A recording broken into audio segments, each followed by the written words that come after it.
ANM ನ್ಯೂಸ್ಗೆ ಸ್ವಾಗತ. ಪೊಲೀಸರಿಂದ ಅಕ್ರಮ ಮರಳು ಸಾಗಾಣಿಕೆ ಲಾರಿ ವಶ. ಭೂವಿಜ್ಞಾನ ಇಲಾಖೆಯಿಂದ 1,25,480 ರು ದಂಡ.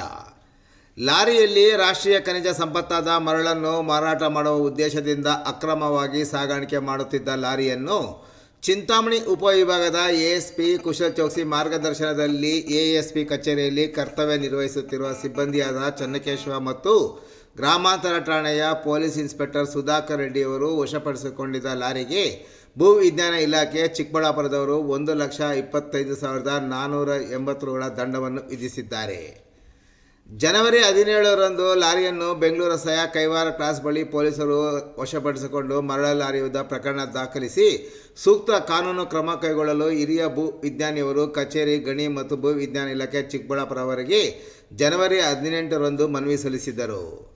ಪೊಲೀಸರ ಮನವಿಯಂತೆ ಭೂ ವಿಜ್ಞಾನ ಇಲಾಖೆಯ ತಾಂತ್ರಿಕ ಅಧಿಕಾರಿಗಳು ಮರಳನ್ನು ಪರಿಶೀಲನೆ ನಡೆಸಿ ಮರಳಿನ ಪ್ರಮಾಣವನ್ನು ಅಂದಾಜು 34 ಮೆಟ್ರಿಕ್ ಟನ್ನಷ್ಟು ಇದ್ದು, ಕರ್ನಾಟಕ ಉಪ ಖನಿಜ ರಿಯಾಯಿತಿ ನಿಯಮಾವಳಿ 1994ರಂತೆ ತಿದ್ದುಪಡಿ ನಿಯಮ 2020ರ ನಿಯಮ 43(6) ಅಡಿಯಲ್ಲಿ ರಾಜ್ಯದ ದಂಡದಂತೆ 1,25,480 ರೂಪಾಯಿಗಳ ದಂಡ ವಿಧಿಸಿದ್ದಾರೆ.